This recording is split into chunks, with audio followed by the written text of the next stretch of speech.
Well, tonight we're going to quickly go over well, not so quickly. We're going to go over and have a look at a report and see what happens when things start to get mixed up. And before this evening started, I was talking to Peter about it.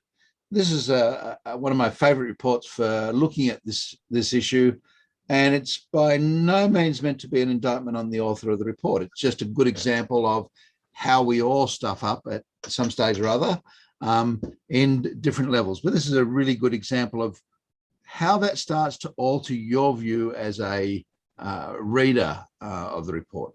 And one of the purposes of writing a report is to communicate. And so the moment we start to miscommunicate, we start to have issues in terms of achieving those end goals. And the report's not it's not a great report, it's not a poor report, but it definitely miscommunicates. And one of the comments I said to Peter is I think a part of what's happened is by not following the logical processes of a technical report or a scientific style report, the author's got himself confused, and the author's got himself in the situation where he hasn't thought things through properly. So one of the aims of a technical report is to help you, the author, think through the steps. Make sure you've crossed your I's, dotted your T's, you've thought about what facts, what observations you've got, what material you've got, and you've given that a lot of time. And then you've weighed that evidence, that tangible stuff that, hopefully if we as arborists go out and do the observation stage, there should be a reasonably high degree of agreement on the observations. So if the tree's 25 metres tall, plus or minus a metre or two, there should be some agreement that it's a big tree. We're not going to get someone come back and say it's a tiny tree. Likewise, if we say the tree's in fair health, well, there might be some variation in that, but there should be some issues that suggest that it's not in good or ideal health, and there should be some evidence that suggests that it's not in poor health. So the observational stage or the evidentiary stage of a technical report, there should be a fairly high degree of agreement. And ideally, if we're doing that, going back to last blocks as an expert witness, we would find that there shouldn't be too much disagreement between the experts on that area. There might be differences of opinion in terms of use of ordinal words like high, medium, and low, or small, medium, and big. But the general meat of it all should be the same. That, if it's an 80 centimetre diameter tree, then it should be 80 centimetres plus or minus maybe a centimetre either way.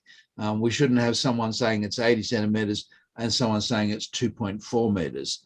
And I can recall an expert's report that was the difference between the two parties. One was absolutely firm that it was 2.5 metres in diameter, and the second party was 80 centimetres in diameter. And I said to the guy that had it at 2.5, I said, Billy Bloggs, for the sake of it, Billy, what happened? And he said, I measured the circumference, and he said, and I forgot to convert it back to diameter.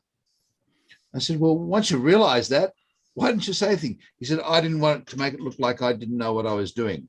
And I said, the moment you argued about that and continued on, it made it look like you didn't know what you were doing. So there's a good pointer for you. If you do make one of those mistakes, confess it early, confess it quickly. I do it. I mean, I make mistakes still to this day.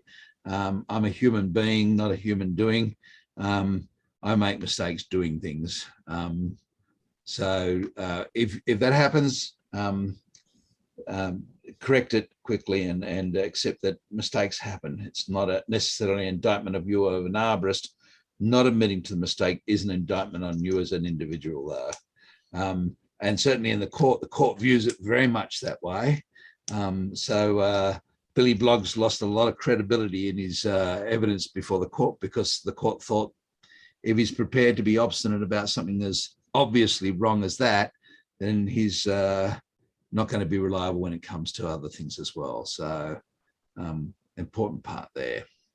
So where the difference will often be is how we interpret those observations, what information we bring to the table, and a really beautifully crafted report will look at both sides of the argument. Now, it's rare that you get the time, it's rare that you get the funding, it's rare that a client will be obliging enough to say, look, yes, I know you can get this report done in 6 or 7 hours, but hell, take the 20 hours and do a really good job of it. The time when you tend to get that leeway more is expert witness reports, but in things like an arboricultural impact assessment report, oftentimes you're not going to have the client say, look, take an extra 10 or 15 hours, do some extra research and present both sides of it for us. Usually what they want to get out of it is as quickly as possible. And at least that's my experience. Rob and Vicky, much the same your side.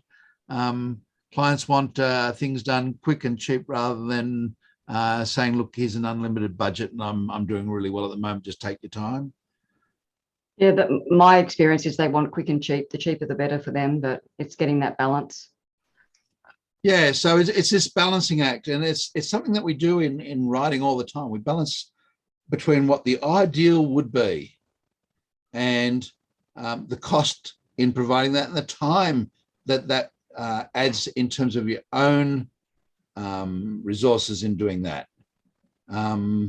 So all of those are going to have an impact on what you do. So, but keep in mind that an ideal discussion will consider all sides and explain why you've said something. So, for example, and this is one that comes up in trees and development sites all the time, the Australian standard says keep 12 times trunk diameter from the tree. You can have a minor incursion 10%. Anything more than that, then the role of the consulting arborist or the project arborist is to demonstrate the tree will remain viable, 3.3.3 and 3.3.4 of the standard. So that's our job.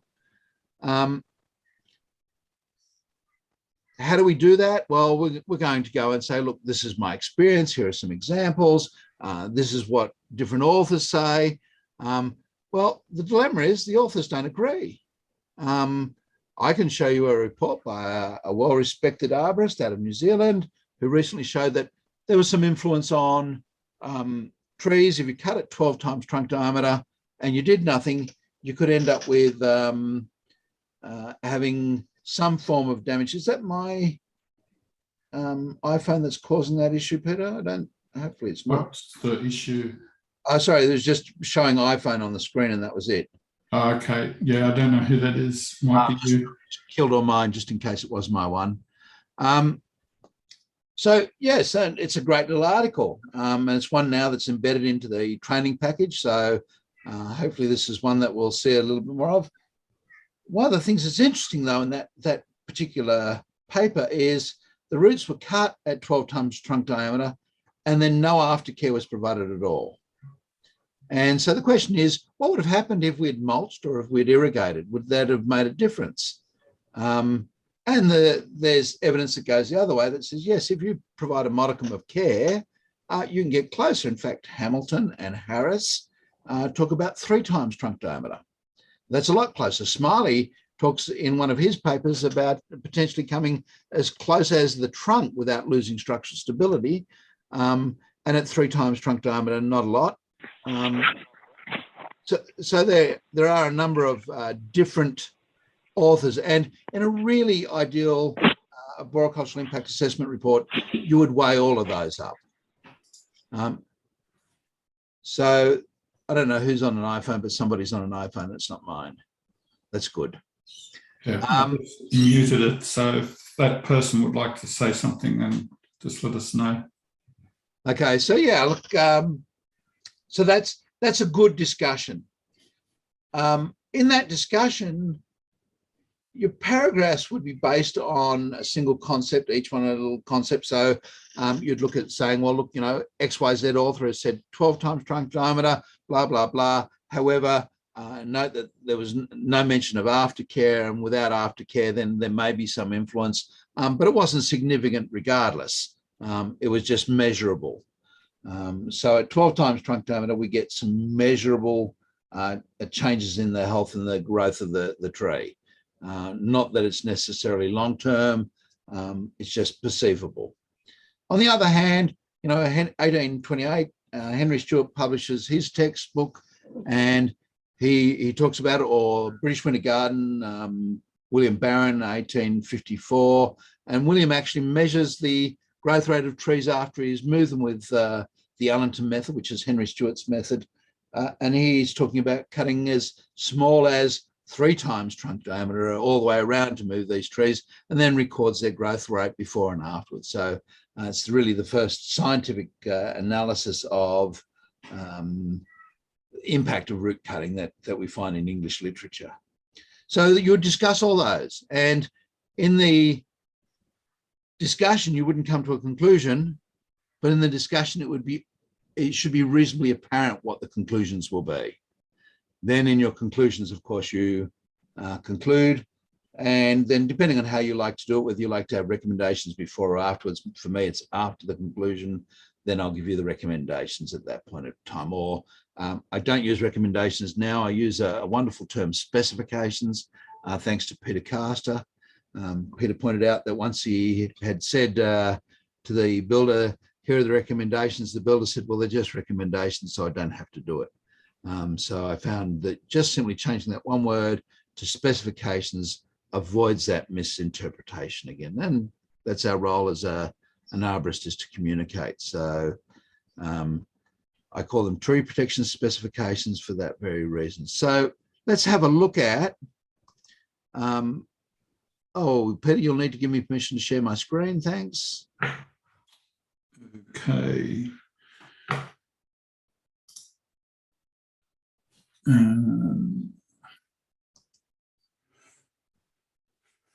You've got enable participant screen sharing.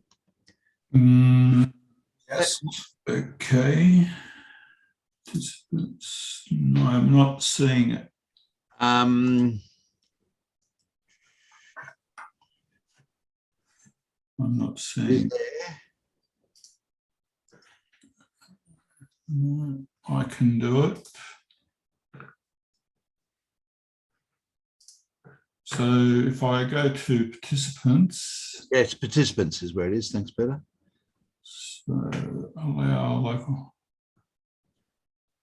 No, I can't. I've got chat, stop video, spotlight for everyone, make host, rename, allow to record local files. Would that be it? Yeah, I think that must be it. Let's have a go at that.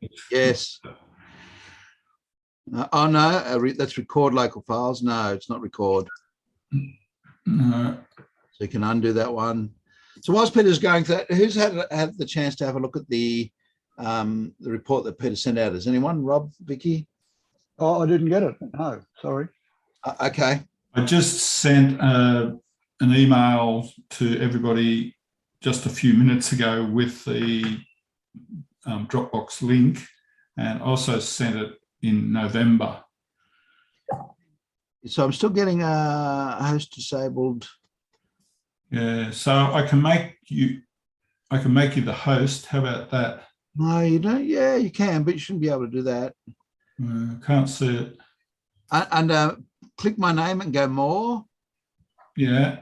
Will it allow you, when you go to more, to share? No. I think you might have to make him host. Yeah, I'll make you the host. Okay. We should figure this one out for the next time, Peter. Yeah. We didn't have this problem last time, though. I think we might have had it already sorted out beforehand. Okay. So let's see if I can do it this time. Yes, I can share now. That's good.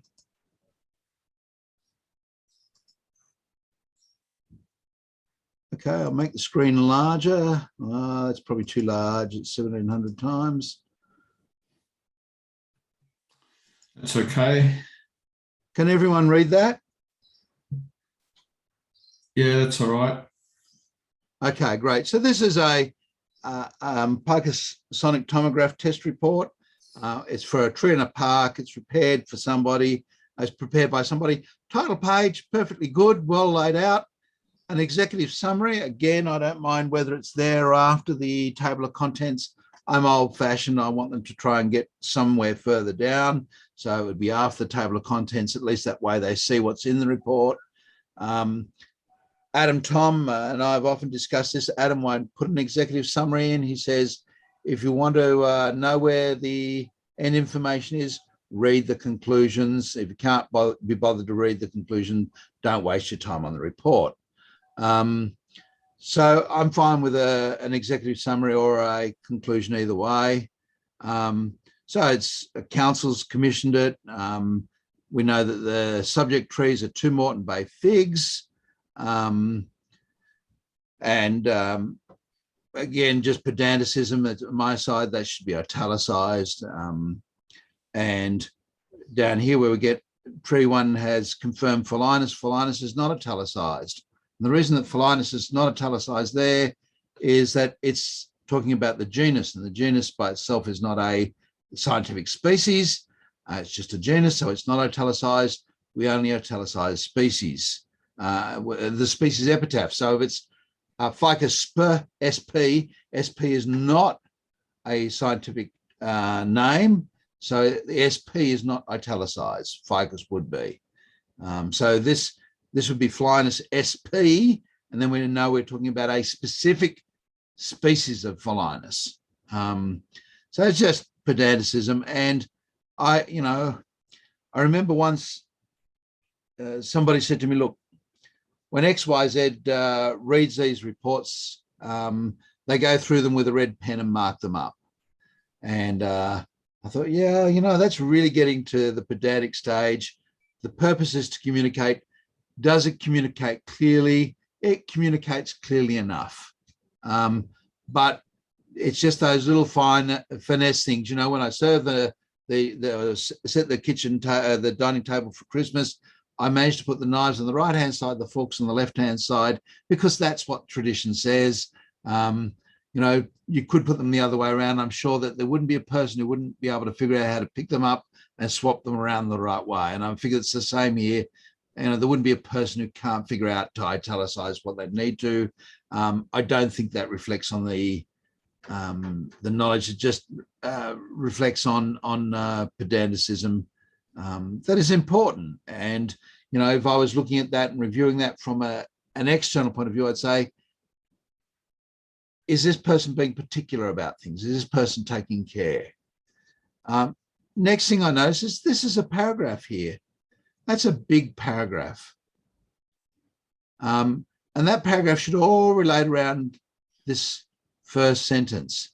Tree 1 has confirmed Pholinus from the pathology testing, see Appendix 4, and tomogram indicates the decay present at the test site due to patchiness of colour shown in the tomogram. Too complex, too difficult to follow. So the report starts to get a little hard, even at the first stage of the summary. A table of contents, which is excellent. It's automatically generated. You can see that everything lines up. And realistically, there shouldn't be a table of contents in an arborist report that isn't automatically generated. And if you're not sure on how to automatically generate one, in the template that we have on Dropbox for a standard arborist report, it's all automatically generated. The table of content works on headings. And Peter and I, again, were discussing before the meeting, and we said before the next block, we'll put up a template for you for a paragraph numbered report for an expert witness report. So we'll put you a template for an expert witness report, along with some standard sort of phrases and things for you to play with it. So you've got that there. So now we have an introduction. The report's been commissioned, where it's at. There's a little location of where it's at. And again, there's difference of opinions here. My view of it is, if this is written for a council, I'm guessing the council knows where the trees are. So I probably wouldn't add a location map in there. Having a picture of the trees, that's fine. My view of it is any image should be talked about in the paragraph before or the paragraph afterwards. Otherwise, it's just padding. So the question is, in this paragraph, does he talk about the trees? No. So, and he doesn't talk about it afterwards. So all he's done is put some padding in. What he should have said is that trees can be seen in relation to the toilet block and whatever the road is. Again, wouldn't take much to tie the image, that particular image in. Then there's point 2 is a methodology. Now, I know this is pedanticism again, Peter, but is it a methodology? No, the methodology is a comparison of methods. Yeah, comparison of methods. So there's no comparison of methods. If you'd been looking at maybe impedance tomography and sound tomography and X-ray as a comparative measure of looking at decay, that would be a methodology. In this case, it's a method. It's what is actually done. So it is very widely used, though, Mark. It is very widely used. It is, and you know why? Because using big words makes you sound very photosynthesis. And that's unfortunately what happens. We start to get used to using these things in that way, and it just becomes accepted. But indeed, it is not a methodology. It is a method. And, you know, nothing wrong with using a method, typical setup. He talks about some of the information and how it works. I would have probably put half of this in as an appendix. I would have simply said a tomograph was done using whoever's Picus tomograph. It was a sonic tomograph. I probably would have only had 1 or 2 sentences in a paragraph about that, and the rest in the appendix. Same about analysing. I would have just simply had maybe a paragraph in about that. So in analysing the tomograph, the colour of the graph was used to determine the proportion of decay found in the stem. And that's probably about it. The rest I would have put in the appendix. TR ratio, again, I probably would have said an action threshold was set where further consideration needed to be given when 70% of the radius was decayed, or where 50% of the surface area was decayed. Location of the tests. Now, this is a test result, and a test result would normally go into an observation. Anything you can see, test, any test you get done elsewhere, any aerial images you're looking at, anything you're examining is in the observations or in the results or in the, whatever you want to title that second part of your report or third part. You're going to have a brief or instructions or an aim. You're going to have a method, which you may include some limits or some things that you haven't done. And then you're going to come into this observational stage. What is the science we're relying on? So the test results are something that you're relying on. It's something that I should be able to go out and repeat. I should be able to go out and do exactly the same. And in fact, a few years ago, I was called in by a community action group because a fig tree was about to be removed. And the results that they got was based on a really questionable science. It was blunting up a drill bit, drilling in, and then looking at the shavings to determine whether there was decay or not. And I questioned the reliability of that. So I tested, and I got a very different result altogether using a resistor graph. So hence why that observation, if what we observe is wrong, if what we've measured is wrong, then the rest of the report's irrelevant. It really is critical that we separate the stuff. If I've looked at some images, and again, I was involved in a court case a number of years ago where aerial images were being examined from a helicopter, and they determined the amount that the branches had overhung the wires. And having done scientific photography, I thought, hang on a second here, perspective is going to vary. Where I am in relation to the tree and the wires will vary how much those branches overhang. So we're able to go back to some street view images, measure the differences, recalculate, and determine the amount of overhang. The assumption that the trees overhung by as much as they did because of the aerial image taken from the helicopter was erroneous. And so once one part of the report is erroneous, the rest starts to fall, because any conclusions you have are conclusions about erroneous information. Any discussions you have are discussions about erroneous information. So really important to have anything that needs or could be or may be repeatable or observable in that one section: test results, observations, statements of fact, whatever you want to call that little area, That should all be stuff that's essentially repeatable. And I said there's some degree of subjectivity there. I mean, interestingly enough, tree one was measured at 1100 millimeters. I'm going to take a punt that it wasn't measured at 1100 millimeters. I'm going to punt that plus or minus 2 or 3 or 4 or 5 millimeters is probably more accurate. Has anyone ever put in this tree was 971 millimeters or 971.5 millimeters to determine the level of error? I mean, that's when we measure in millimeters, our accuracy is plus or minus half a millimeter. I don't think anyone does. So we've rounded that almost certainly. And that's okay. Just be aware that's the case. There's some limitations to the report. That's in the right report. Now we've got test results, but we've already given some of our results back up here. So test results, that's fine. So test results can go with observations. Then there's a summary of information here. The canopy of the tree is dominant in the surrounding area. Well, that's not a test result. That's an observation. So really, this would have been better off having observations with a subheading of test result.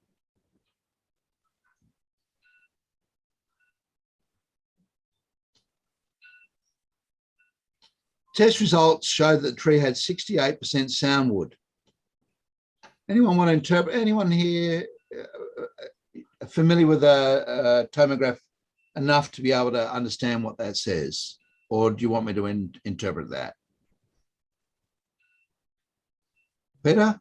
No, go for it. I'm happy for you to interpret that. Okay. It's like a very precise number to me. It is a very precise number. So what is saying is, and we can look at the graph later on, about 68% of the wood is solid, sound. There's no evidence of any loss of strength or any change in the properties of the wood. 14% has some changes in the wood, and the rest suggests that it's decaying. So that's 70, 82, so about 18% decay, where there's loss of all strength, and about 82% that's either solid or transitioning, maybe some earlier incipient decay. Maddox formula, the TR formula, works on a 51% threshold, or a loss of half of the sound wood. So when we talk about 0.7 times 0.7, that's 49, that's 70%, 70%, 49 when we square it. And so we have 51% solid material, 49% hollow. At that point in time, Maddox says, now you should start thinking about the tree. At less than that, you wouldn't worry about the decay in itself. It's not a big issue, is what he's suggesting. And since Maddox did his TR equation, there's been lots of discussion, lots of debates. You can read papers by Bond, Gruber, Wesley, to name three off the top of my head, Talent, 4. So you can have a look at these authors and they'll discuss various bits. Or you can go look at an author by the name of Maddox. Maddox actually wrote a wonderful paper out of Tasmania. And if someone wants a copy of it, I'll happily flick them a copy. It's available online, where he looks at eucalypts. And he says, well, once we got the eucalypts were greater than 85 centimetres in diameter, we tended to find that the TR ratio was fairly unreliable for a whole pile of reasons. For example, the tops had broken out of the old trees at some stage or other, and they were behaving more like static masses, as Ken James would explain, rather than dynamic masses, because the branch structure wasn't of a typical swaying tree. It was more of a big pole with some branches at the top. So at 50% decay, rough round figures, or 70% of the radius in decay, we start to think about what we're going to do with the tree, not necessarily that we need to remove it. Just want to make that clear. And you can see some decay here in the branch, and you can see a tomograph being set up here. Now, it's hard to see from the tomograph where he's got his points attached, but my guesstimate is tomography works by sound traveling in a straight line. And if it takes longer to travel, then it's no longer traveling in a straight line. My guess is that as soon as you start working on a tree with a buttress, you've got problems. Because if I tested from there to there, it can't go in a straight line between the two buttresses. It must go into the center of the tree and back out, which means it'll give the appearance that there's altered wood there. Does that make sense, Rob? Makes sense to me. Yep. Yeah. Vicky? Yep.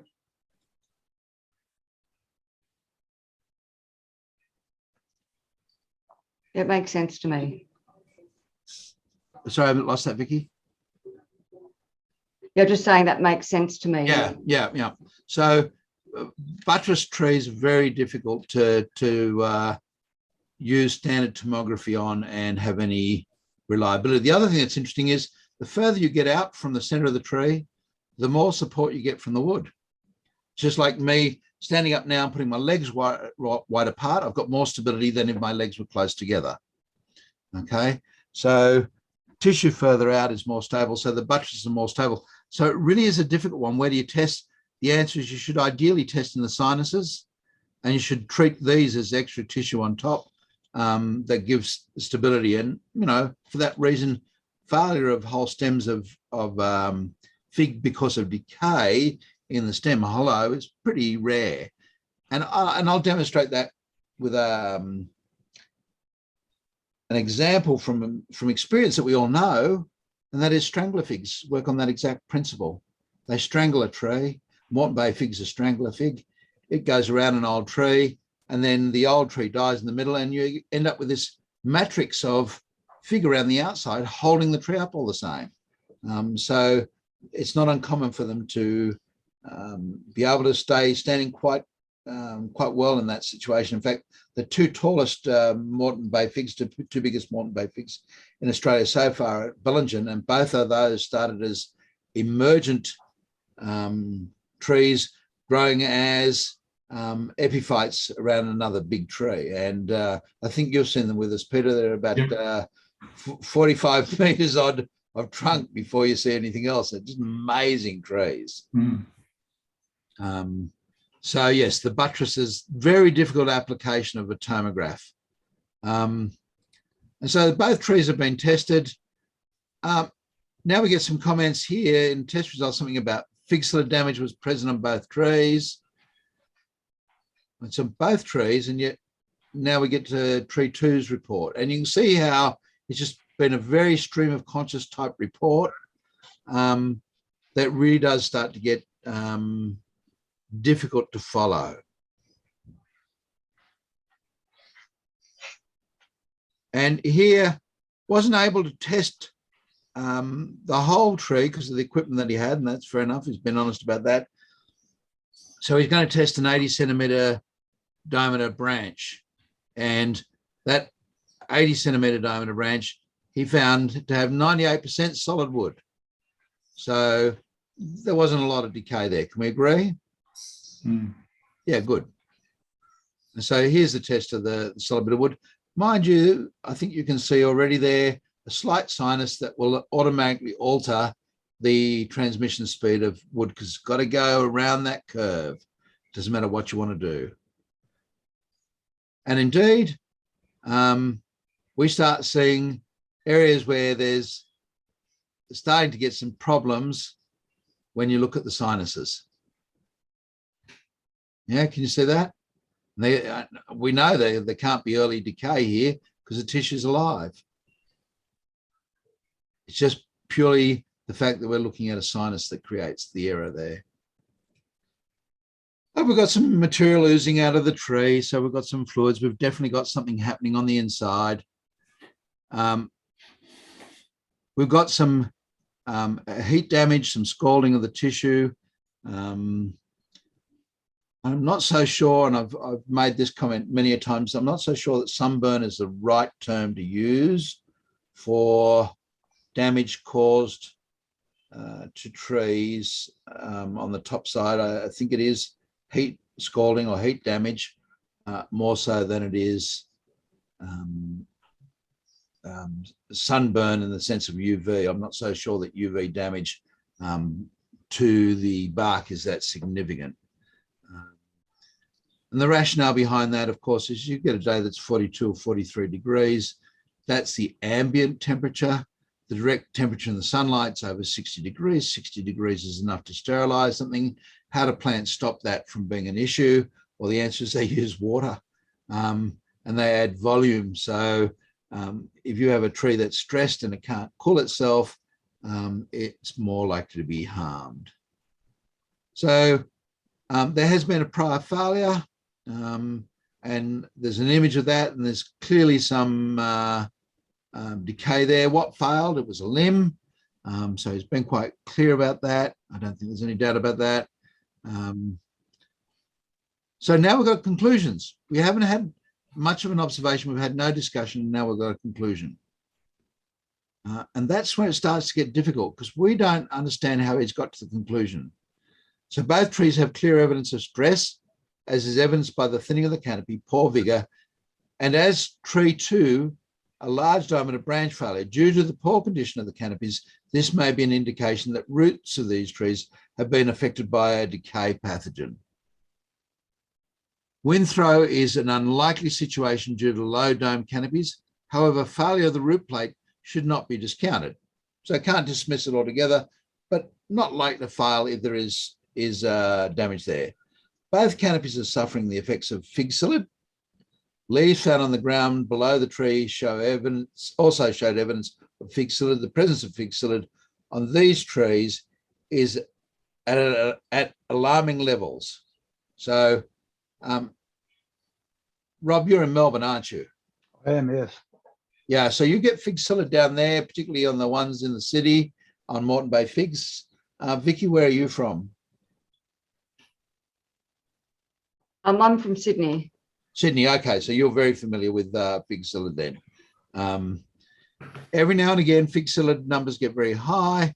The leaves start to become functionless, and most figs are drought deciduous species. They'll drop their canopy when they're heavily stressed or when the soil moisture levels are really low. And so indeed, Moreton Bay figs do that. As the levels get higher and higher, they start to drop their bundle. The other thing that happens is fig psyllid, or psyllids in general, are attacked by wasp species. And ideally, the leaves would be left on the ground. The psyllid, once it's on the ground, can't crawl up. It's a covered psyllid, so it needs to have a covering over, or a test or a lerp, call it whatever you want. So it's not going to be able to crawl back up and reinfect the tree. But any of the psyllids that survive that have wasps inside them, they're parasitoid wasps, so they, the female lays a single egg inside the psyllid, and it starts to take over, comes to maturity, comes out, and then keeps on going. So if we leave the leaves on the ground under these big drop situations, the fig psyllid situation self-rectifies itself. So we definitely have a fig psyllid problem. He's talked about that, but there's been no discussion as to whether that's why the tree's looking so stressed, except we can conclude that that's the case from what he's told us here in the conclusions, but he hasn't made that conclusion for us. Chris talk. Sorry about that, guys. I'll kill that.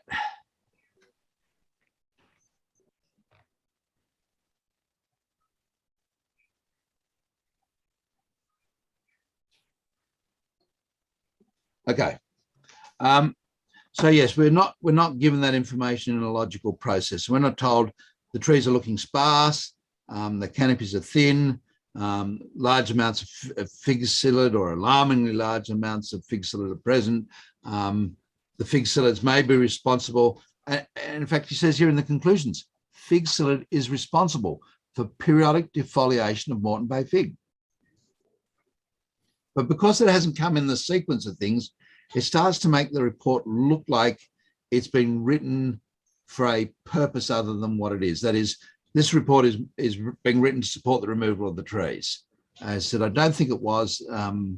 Knowing the author, I think it was just one of those things that it got put together in a rush, got put together in a poor process, and it sounds horrible. And I'll share, I was just saying to Peter, I'll share a few in the next couple of blocks that I've written that have been absolute doozers, and you'll see the same sort of problems start to occur. A good biological control is to leave the leaves at the base of the tree. Mulch area will also make it easier to invite natural predators to feed on the psyllids. So he's discussed this here. Tree 1 has confirmed phylinus from the pathology testing, and the tomogram indicates decay is present at the test site due to the patchiness of the colour shown in the tomogram. Misinterpreted, that's fine. Based on the TR ratio assessed against the test levels, the tree does not pose a risk of failure. Yep. Everyone read that there? The tree does not pose a risk of failure. Well, I don't think he understands what that means, because I think what he's meaning is that the risk of failure is not high or not unacceptable. Yeah, it's not something that we'd anticipate. It's something that we could effectively dismiss. It's going to be back down the same level as it is with most trees. And that's what Matic was saying with his TR ratios. We start to worry about the TR ratio when the TR ratio starts to get to that 0.5. It is not when we're meant to get rid of trees. And I could say that absolutely bluntly. At about the same time, Matic was doing TR, Wesley was doing his stuff on statics, and I picked up an English translation of Wesley's papers, about 300 or 400 pages of it. And I was getting concerned about the conflicts of interest. So I hopped on a plane and went over and saw Matic in Santa Monica, and said to him, Klaus, I don't understand. You're saying 0.5 is when we should be doing something, or 70% of radius. And why are we removing the trees? And he said, I never said remove trees. He said, I said, at less than that, you don't even worry about it. At less than the 70%, there's no point thinking about it. You might think about it for other reasons, but you're not going to think about it in terms of increased likelihood of failure. So then he quotes a section from the Botanic Gardens, the RBG's Royal Botanic Gardens. Phylinus species are primary tree pathogens causing white rot in trunks and branches of living trees and are able to kill the host. I'm not so sure that that's a correct conclusion on behalf of Botanic Gardens. I've only ever seen one grey box killed or fail from Phylinus, but I've seen grey box kill Phylinus.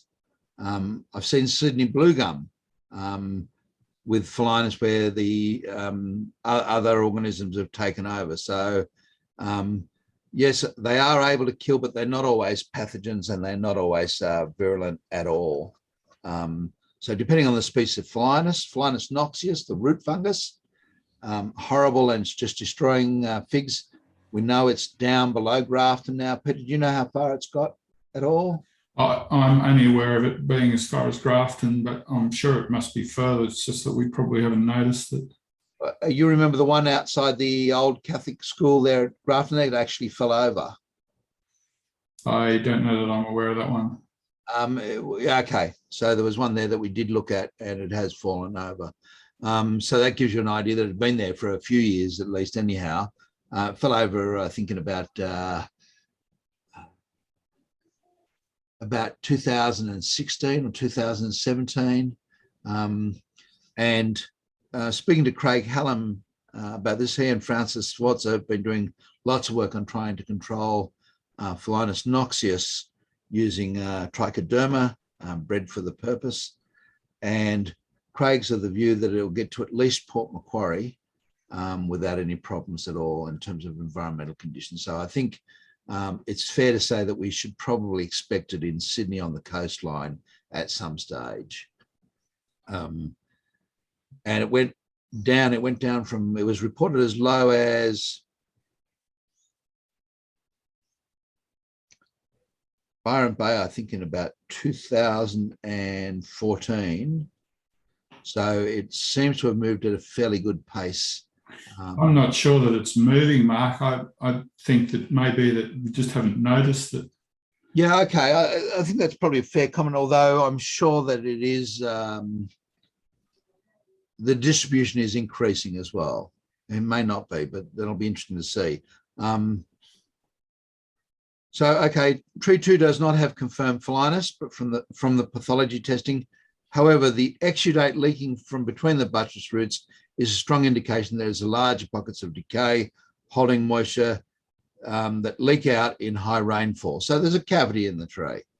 Remember, he couldn't test the cavity on that one. His equipment wouldn't allow him to do it.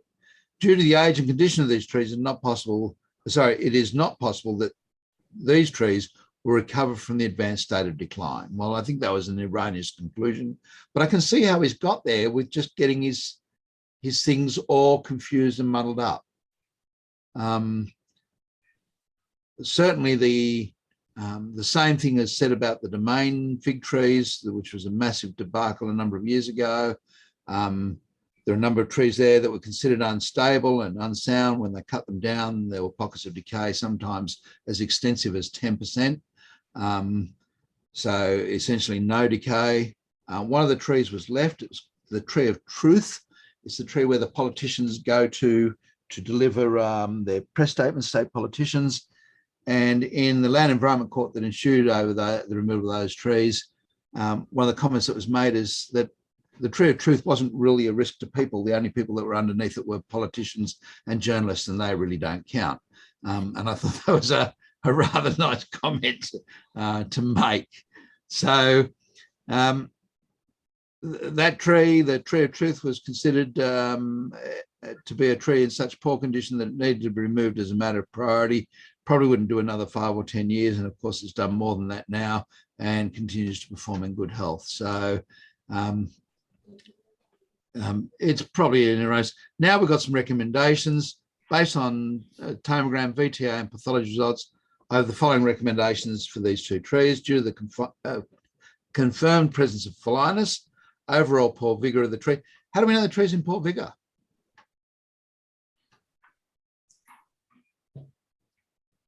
Anyone? We don't. He's just said so in the recommendations. I'll just try a little quick test here. Control F. And I'll just move this little thing over to the side and I'll go vigor. VIG. Let's see what we've got. We've got vigor there. Okay. It's the first time the word vigor's come up. Overall health capacity. Let's have a look, see if we get health. And by the way, health, vigor, and vitality are 3 different words that Shigo at least intended to mean different things.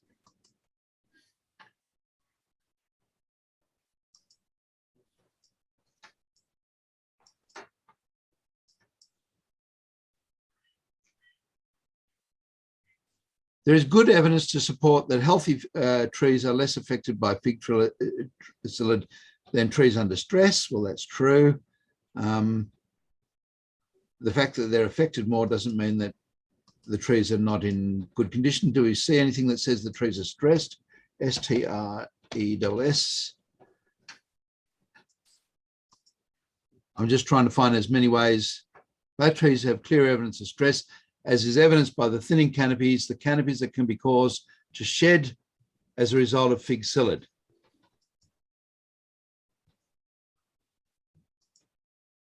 So we get nothing until here that really indicates that the tree's in poor vigor, and we don't know how that's concluded. So if you're going to make a statement in your observation, the tree is in poor health, what is it that tells you the tree is in poor health? Dead tips, declining canopy, poor leaf size. I think poor leaf or canopy colour. And there's some that I can get there quickly. So they're things that we're going to be wanting to look at. Just on the point of the Shigo's difference between points. Health, well, let's go vigor first of all. Vigor is a genetic capacity. So a vigorous species of tree might be camphor laurel. Ficus is a vigorous species of tree. Health is how the tree is currently performing. The tree is healthy. Vitality is about its potential to adapt to the current situation. So a tree that has just lost all of its leaves through hail damage is in poor health. But it's got huge amounts of carbohydrate reserves and it's ready to put on a new canopy. It's a camphor laurel. So it's vigorous. It's got great vitality. It's got great capacity, genetic and current capacity to respond to the conditions that it's in. So 3 words, all used simultaneously. The Australian standard says that those 3 words are treated the same, but Shigo chose to treat them separately, and I think there's good reason to do so. So to look at a tree that's a vigorous species or a vigorous genus, Ficus is a fairly vigorous genus. These trees were in poor health, but at no stage did anyone test the vitality of these trees. In other words, if these trees had huge amounts of carbohydrate reserves in the root system, if they're able to respond rapidly and produce a new canopy, the fact that they're in poor health was irrelevant. And Peter, I know you've done it, and Vicky, you can do it. You can go have a look at the Susan Street Council car park at Auburn, and the fig next door there was a heritage fig that they were thinking about getting rid of. The tree was in poor condition. The canopy was less than 50. No fig psyllid. It was in poor condition.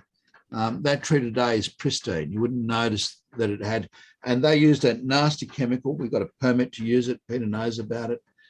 Killed 53 people last year. Horrible chemical. It's called water. That's the only thing we changed in that tree is we added an irrigation system to the tree using the stormwater from the car park, put it into a tank beneath the car park, and it gives it a reliable source of irrigation. And the tree is just growing like crazy now. So trees in poor vigor, well, I don't know that that was tested. I think that's just a conclusion that he's come to now because the picture looks like that. And that's because he's not separated things out. And then tree 2 is even more amazing. Although testing did not confirm the presence of Phalaenus, due to the element of risk that this tree could fail at another lateral branch, I have recommended this tree be removed due to being structurally compromised within the main stem. Remember, the other bit that failed wasn't the main stem, it was the branch. And the branch failed, not the stem. And then these trees should be disposed of at a landfill site to limit the risk of spread of the Phalaenus. Now, there is no evidence that suggests that chipping Phalaenus robusta, Phalaenus badius, any of the stem Phalaenus, casuarinae, spreads the fungus at all. There is good research that shows that Phalaenus is almost certainly an endophyte. That is, it's already in the tree before an injury occurs. There is almost no evidence to suggest that a pruning cut causes Phalaenus, interestingly enough. You'll almost never see Phalaenus growing at the end. In fact, I can barely think of an occasion where I have at the end of a pruning cut. So Phalaenus appears as though it's an endophyte, and Professor Lynn Boddy's work on that, or Boddy's work, B-O-D-D-Y, I'm pretty sure it is worth checking up on that. And she's done heaps now to demonstrate that most of these stem fungi start life as an endophyte. That is, they're actually in the living tissue at the time the infection starts. And so then there's a glossary, which I think is great. Defines some of the words that he's used. So vigor, overall health or capacity to grow and resist physiological stress. So he's used the word vigor correctly, apart from overall health, capacity to grow and resist physiological stress, but no testing. And if you haven't ever done it, the test for this would be an IKI test or a shigometer, so electrical impedance test could be used. You could just look at elongation, a little hard on ficus, but you can do stem elongation estimates still. Hard when you've got no canopy, and an IKI test works well there or a Mueller's reagent, Lugol's solution, any of those to test starch. In terms of otherwise, if the canopy was there, there's been some good work done now on using fluorescent fluorescence meters to measure photosynthetic activity. But again, doesn't work well when you've got a tree that's losing its canopy or lost its canopy.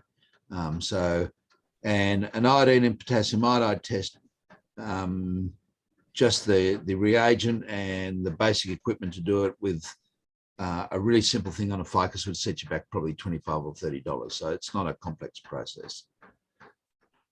Some explanatory notes. Now that's great, and I think that's where a lot of his stuff should be. His discussions on TR, and this is that mathematical equation he's talking about where we get down to 51%. There's an illustration. That's really good stuff, and I think he's got that in the right spot. And then a bibliography.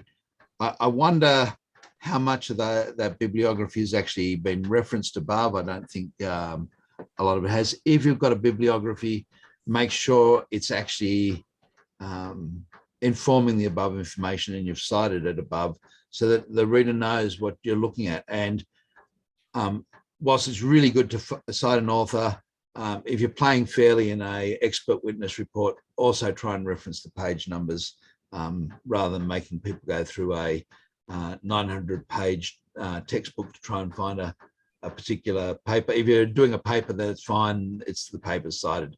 But if you're doing a textbook, cite the page numbers of the textbook.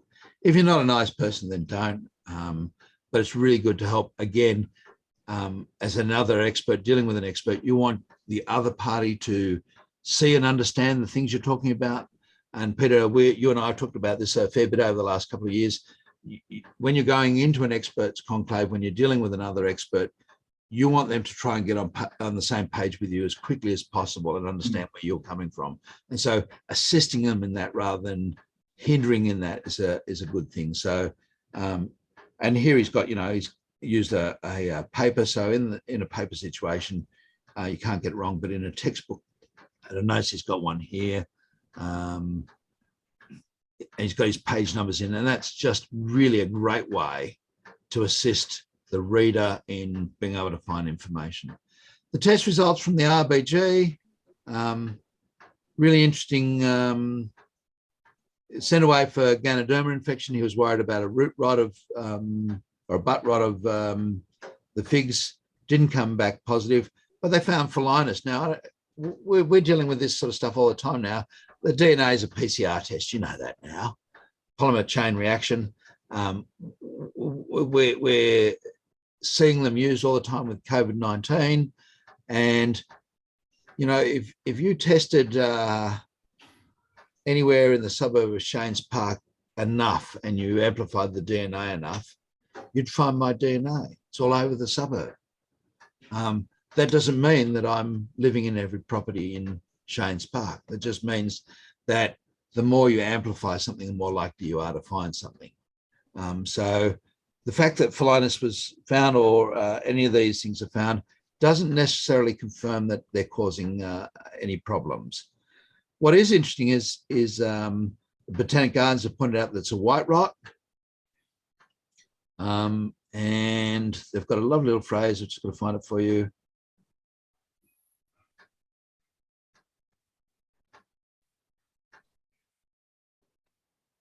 Environmental stress is known to predispose trees to infection. And that's true. That's when they're stressed. This is when that endophytic reaction starts to erupt. Identifying and reducing environmental stress factors and improving health may slow the disease progression and also increases plant growth. So both positive. Plant health can be improved with the application of organic fertilizer and root growth promoters such as a seaweed-based fertilizer. Root growth can actually be stimulated with just mulch and water. And I'm just trying to find the one that he says here. Maybe it's not there. Maybe I'm wrong. Conferences attended, workshops attended. Again, in a CV, I'm not so sure that's something that I'd put. So I just left those there just to say, if there's a workshop you've attended that's relevant to the actual report, you might put that in. In terms of a general report, I would have a very basic set of things, just like Edward has done here, is just given his title, That's it. So you don't necessarily need a whole pile of CV material in a report. The only time that's required is when? Expert witness report. Expert witness report, you must include it. And just to stop it, I know we didn't talk about it last block, but it's an important one, is at no stage is it, in my mind, appropriate to put down all the court cases you've had and the results of all those court cases. In my mind, that suggests that perhaps you might be an opinion for sort of a flag. So your job is not there to say how many court cases you've won or you've lost. Your job is to simply to give expert evidence. But I'm sure he said somewhere around here about an arborist being involved.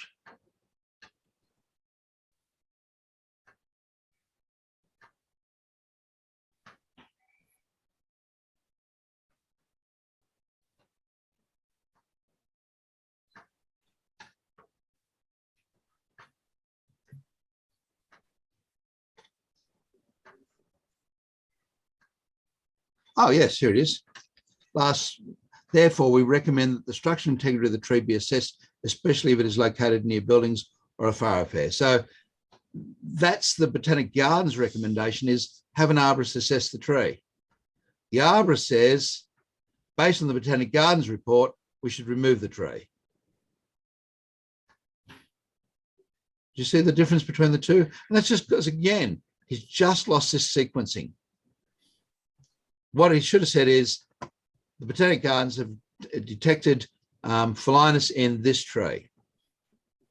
Okay, at this stage there's X, it's a white rot, you know, and how much decay we've currently got. That would be the process. So it is a report that reads awkwardly, and it reads like, as I said, it reads like somebody said to him, write a report to support the removal of the tree, and he's gone and done that. I'm almost certain that that's not the case. I think what's happened is because he's laid it out the way he hasn't followed the system. And what it reads like is this report is an opinion for hire.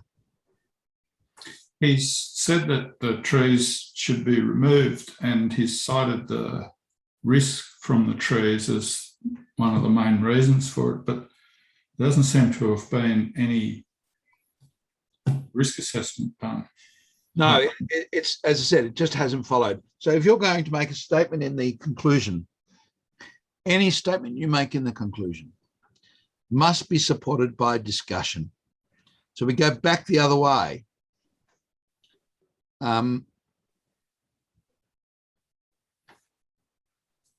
Both clears have clear evidence of stress. Well, tell me about that stress. There's thinning canopies. Well, they should have been up higher. Poor vigor. We don't know how he's determined there's poor vigor. And as with tree 2, a large dome and branch failure. Well, do we know whether that's related to stress or not? We don't. So if he wants to say that was related to stress, he could do so, and there's nothing wrong with that. Somewhere in his observations, he should have said, tree 2 has lost a large branch. My examination of the tree revealed blah, or the failure revealed blah. And as a result, blah, blah, blah, blah, blah. In the conclusion, then, he would say, because of blah, blah, blah, blah, it's reasonable to conclude that the branch failed as a result of stress. So one great way to check your report is to go through, make sure that everything in your conclusion is discussed in the discussion, and everything in your discussion that you're relying on is either given from a scientific paper or a journal article or a textbook,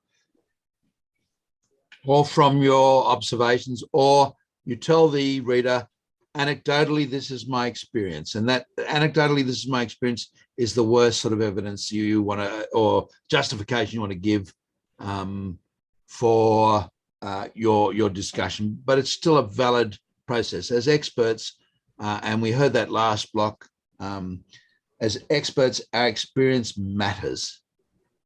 It's not that it doesn't count, and it's not that it hasn't got value. It's just that it's a lot better to say, it's my experience that fig psyllid numbers increase rapidly when more than 22 eggs are found on each leaf on average, taking 6 random samples from the end. And I think that's the figure, Peter. I don't know whether you can remember the paper. Nick Collett referred to it down at University of Melbourne. So it's purely a threshold based on the number of eggs present. When they get too high, the population grows rapidly. It's not necessarily to do with the tree being stressed. That's my opinion. If I'm going to give that opinion, I've got to give some substantiation for it, or I've got to come up with a paper to support it. And that's the scientific process. If we follow that, so we go conclusions back to discussion, discussion back to observations. And if you're anything like me as a report writer, some of you may sit down, and I know that we've just got the 4 here, but others will be viewing this later. If you can sit down and write a report from front to back without stopping, you're my hero. I just think you're amazing. As I'm writing something, and all of a sudden I think I need to discuss that. And then I've got to go back to the observations and make sure I've put that into the observations. Then I get to the end and I get to the discussion, the conclusion, and I write something in the conclusion. I think, oh, hell, I haven't discussed that and I've just concluded it. I've got to go now back and add that into the discussion. And then for the discussion, I've got to add it back into the observations, or put it in the observations, discuss it, and then go back through. And one of the things that my team say regularly is, I've got a whole pile of incomplete sentences or incomplete paragraphs that we're going through and doing an edit. And I'll say, you're really clear that you're writing something, and then all of a sudden you've got distracted. And I said, yeah, and the most common distraction is I realize I've got to put something somewhere earlier in the document. That is by far the most common distraction I have when writing. So if you get into the habit of just making sure that everything in your conclusion is supported in the discussion, everything in the discussion is supported by observation, paper, or a clearly expressed opinion.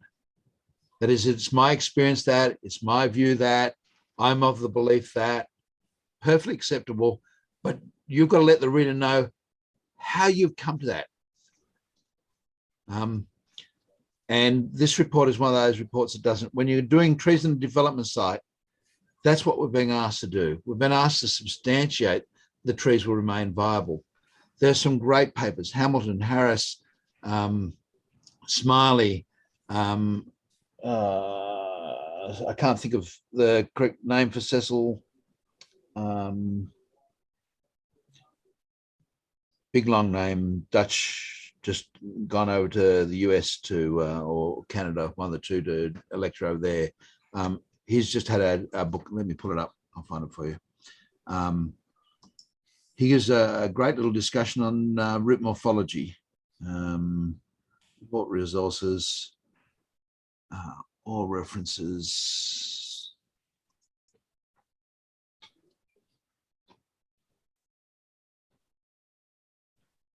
I don't know, can you see, you can't see my, can you see that page there? Is that being shared? No. No? No. Let me just share that if I can, and then we'll call it quits at that. Share, and yeah, okay. So I've got standard things that I use, as you can see that now. Yeah. Word actually has the facilities to put in references. You can go and grab, but here's a little thing recently I got out on root morphology, and I'll get into trouble for Cecil for saying it. It's coningenetic,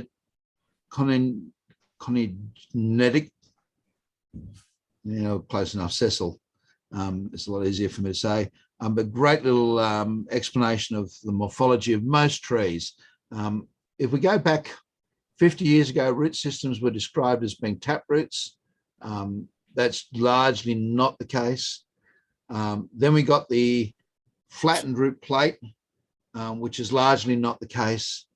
Now we've got the stage where we understand that apart from on really heavy clay soils, most trees have some form of single root system, heart rooting, and structural stability is critical, closest to the tree. It's interesting when Maddock talks about his equation for the structural stability of a tree for its root system, he ignores heart rooters and he ignores tap rooters in that equation, except in his textbook. In his textbook, he raises it well. But in his actual equation, he doesn't. And of course, hard to believe, but in most soils, eucalypts will develop sinker roots and tap roots. So they do like to have deeper roots. And the real classical place where you see that is head along the Murrumbidgee and have a look at exposed eucalyptus root systems that have been washed out during flood events. And you'll see often a dimorphic or a trimorphic, so you'll see several layers of their root system, and then lots of these big sinker roots. So, but yes, so, and there's a typical example. I'm storing references that I use. I have standard ones that I already put into my reports. Word has the ability for you to set it up in Word. If you're using referencing software, there is software available. You can use that. Wherever it is, start collecting references. When you're reading a report by another arborist, and you will do that, you should do that, try and review another arborist report at least once a month, just to give you some ideas about layout, readability, give yourself some benchmarking against your own, and you'll get great references as well. One of the things I loved about students' work and marking was every now and again I'd come across just really wonderful obscure reference that someone had found, and I'd sit there and think, oh, it's a beauty. And so you want to start compiling your references so that you can use them effectively. It saves you time, particularly when it's on a limited subject that you're doing all the time. If it's something new, that's fine, but you know, we're all dealing with trees on development sites on a fairly regular basis. So we should have 20 or 30 standard references that we use when it comes to talking about those things. Any questions before we go, guys? There's a couple of things in the chat. Have you seen them, Mark? No. When I'm doing this, I'm not looking at the chat. So let me see if I can open it. What's the study on the eucalypts in Tasmania? Yeah, Peter, if you'd be nice enough to send me an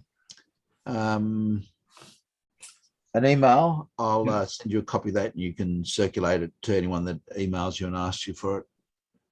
Okay. And there's a comment about sunburn. Yes, sunburn versus heat scald. So when we get sunburn as a person, we're actually getting UV damage, not heat damage. When trees are getting heat scald, it's heat that's causing the damage, not UV. So sun scald would work? Yeah, sun scald works.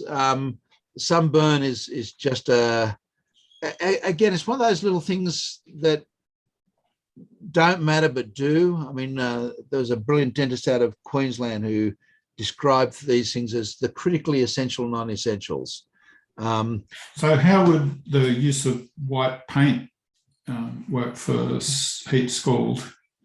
It does do some benefits because it's got a high reflective index. One of the things that's interesting is we talk about this sunburn and what it is, but if sunburn were an issue, and Rob, you might not have had this happen in Melbourne, but Vicky, we certainly did in Sydney. In the 1970s, 1980s, trees were being lopped all the time.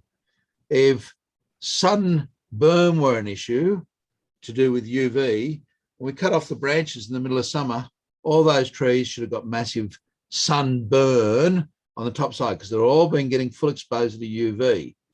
They didn't. Okay, so we know that it's not UV damage.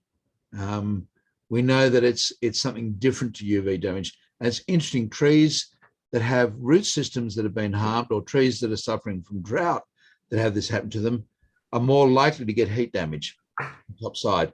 And that makes good sense because there's less water to flow through. Okay. Yeah. So, and we certainly know it from transplanting. If we can keep moisture levels ideal, if we can put a misting system in a tree, even if it sheds, not that you want to put a mister system in some trees because you'll end up with too much moisture in the root plate, but on things like ficus that do it really well, you'll get no UV damage, even though you've got no canopy if they drop the bundle. So again, the evidence is really clear from just simply the way that plants respond, that misting doesn't stop UV, misting stops heat. It's a cooling process. And when trees lose their leaves, they do lose their ability to move water. So there is an increased problem there. So lopping does have some effect, but not enough to cause burn on the top side when you lop a fig in the middle of summer. I'm not saying that we should do that. I'm just saying that, you know, if you go around Wallara, I think it's got about 600 or 700 ficus that were, I remember seeing the contract when I was a younger contractor, the contract read, lop trees under wires and balance prune other side of the street. And lop trees under the wires, that was self-explanatory. Spike up them, cut the top off, and balance pruning meant go to the other side of the road and cut the other side of the road so that the trees are at the same height.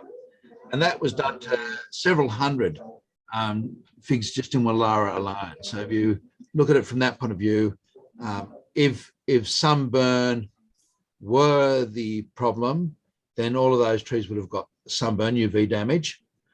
They didn't get heat damage either. Their capacity to deal with that was because their root system was still good and functional. They had good moisture levels in the stems when that was done, and they didn't cook themselves to death. Okay. Yep. Just can I just add to that? In a very good example in Melbourne, in the week leading up to the Black Saturday bushfires, it was a week of temperatures over 40 degrees. So trees became dehydrated. And then lots of those trees which had been hollowed out for overhead cables did suffer from that impact on the upper side of their branches. Yeah. So we're comfortable with saying that we know that it is to do with heat, and we're comfortable to say that a functional root system is an important part of avoiding that problem. Soil moisture being the or availability of moisture physiologically is a part of that issue. Okay, guys. Well, we'll see you next month. Anything else, Peter? That's it, I think, Mark. Thank you again. It's okay, guys. See you next year. Thanks so much. Mm. Bye. Thank you. Thank you. Bye.